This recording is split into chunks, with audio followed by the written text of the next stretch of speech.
Hi everyone, I'm Sarah Hoffman and I teach 4th grade at Canyon Creek Elementary. I'm really excited to be here with you today and talk about Olathe School District's behavior and social emotional learning. I recently moved over from another school district and was just so impressed at the resources that Olathe has to offer to help our students in such a critical area. So know that while I'm excited to share this with you today, I'm available really for anything. So if you want to reach out, this is my contact information, and I'm happy to help in any way as you begin your journey here in Olathe. One of the first amazing resources that we have and do here in the Olathe School District is called Panorama. And it is a survey of our students' social and emotional health. We give this survey 3 times a year, and you'll want to check with your school's guidance counselor as far as like the procedures and stuff. Some are coordinated through the guidance counselor, some are just teacher directed. So you'll definitely want to check in with them. And it's kind of like a 2-part survey. It talks about students. They can answer questions about home as well as questions about school so that you can get a good idea of where their social and emotional health is. And then the great thing is that you have access to the results. This is a little screenshot of my login when I get into my Panorama.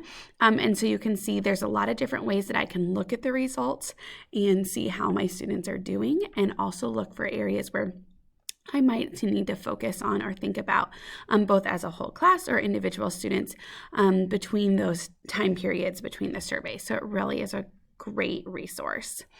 So then after the Panorama, the other awesome thing we have is called Second Step.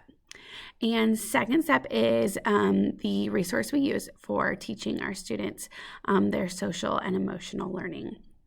You should have a binder or a resource that kind of looks like this, and it has all of the lesson guides in it for you.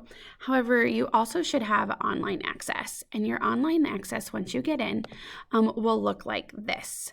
The district provides you with a calendar for teaching these lessons. You teach 1 lesson a week, and you can kind of choose your time of when you want to teach those. But the lessons are great. If you're on the online resource, you just go to that lesson. The streaming lesson media, all the lessons have videos, scenarios.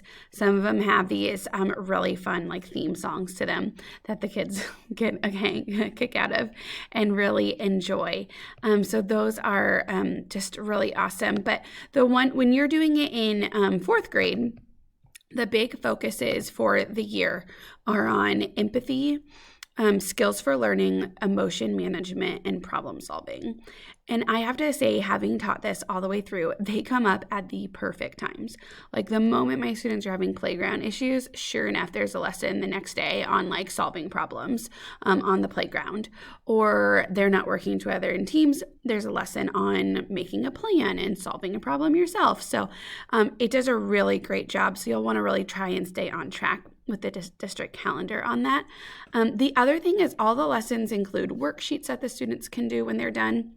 But I really enjoy a lot of times taking the worksheets, using a Kagan structure and just turning it into discussion or things to practice in the classroom versus having them do that paper or pencil worksheet. So that's another thing to think about when you look at your Second Step. But definitely check in and make sure you find that district calendar that will tell you when to start and what lessons to teach each week. So the next thing that I want to just kind of talk to you guys a little bit about is just building your classroom climate and relationships. I'm sure if any of you are teachers in the past or have worked in a classroom, you know how important this is to just start right off with on day 1. And so these are just some of my tips for success. I have found having a morning meeting to start your day to be so amazing. It is just a great way to kick off your day and a great way to build those relationships with your kids and the community inside your classroom. Definitely build in team building, and not just in the beginning of the year, throughout the year. Anytime you have an opportunity to do a team builder, definitely get it in.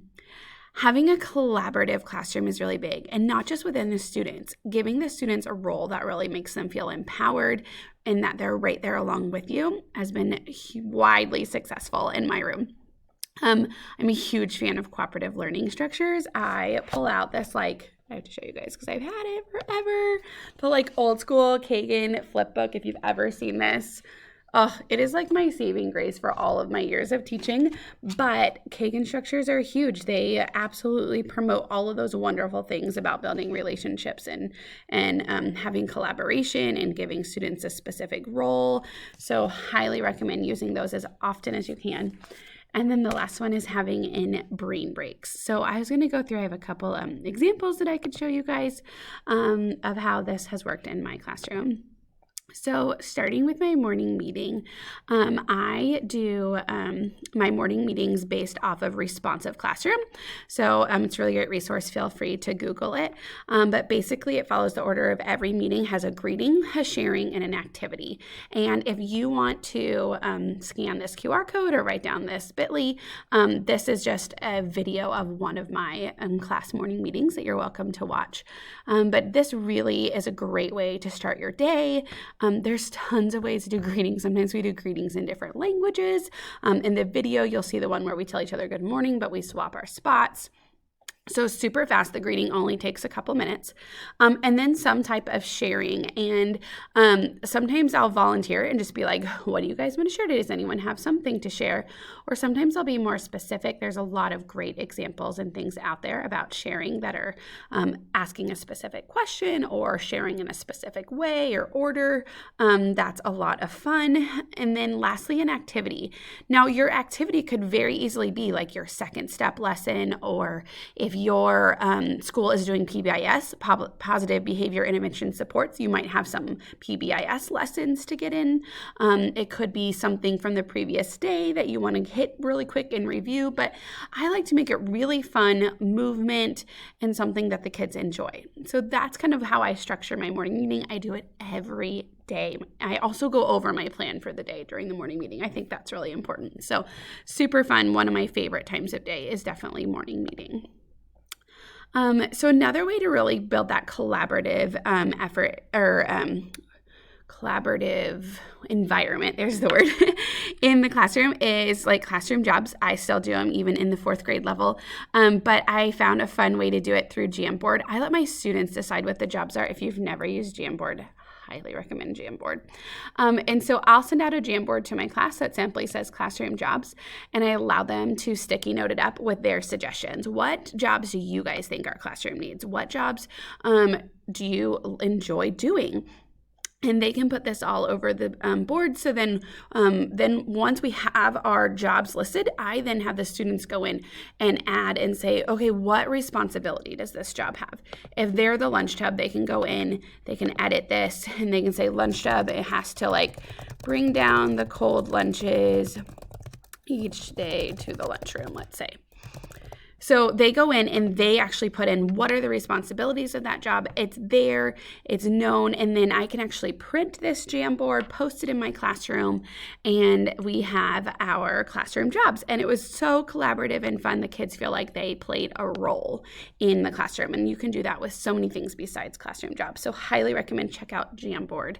Really fun way of getting your students involved in the classroom. I mentioned team building. We do this all the time right up front at the beginning of the school year, but I think putting in as often as possible throughout the school year is just as important too. We've done the teamwork over here on the left where you could see they like have to each hold a string and stack cups. We've done puzzles, like simple, just like you can't talk or communicate, or you only can communicate in single words or a sentence at a time. You can only move one puzzle piece at a time. Such an easy way to build team building. I've done a lot of STEM activities for team building, building towers, pencil towers. The Pringles chipped ring is super fun. That's a great one. And then even math games, something just to review math and get them going. Those are great ways to also do team building in a fun way that students really enjoy. So hit those up as often as possible, as early as possible, and then revisit. And then just the other way that I really think is important when you think about building your classroom climate is to incorporate brain breaks. Students need these. I love ones that can be active. I know sometimes we think of brain breaks as like something calming or helping them transition, but there are times where they've been working so hard that they really need to let loose a little bit. So feel free, Google any of these or reach out if you need more ideas. But if I could do like 10 brain breaks a day, I think I would, but I don't have time for that many. So we definitely try to get in, I would say 2 to 3 a day minimum. So really think about building those in, Google them. There are so many out there, and think about how you could balance them as both active ones and calming ones when you need them at the right time. I wish you all the best in your amazing journey as the Olathe School District welcomes you, and please reach out again if you need anything.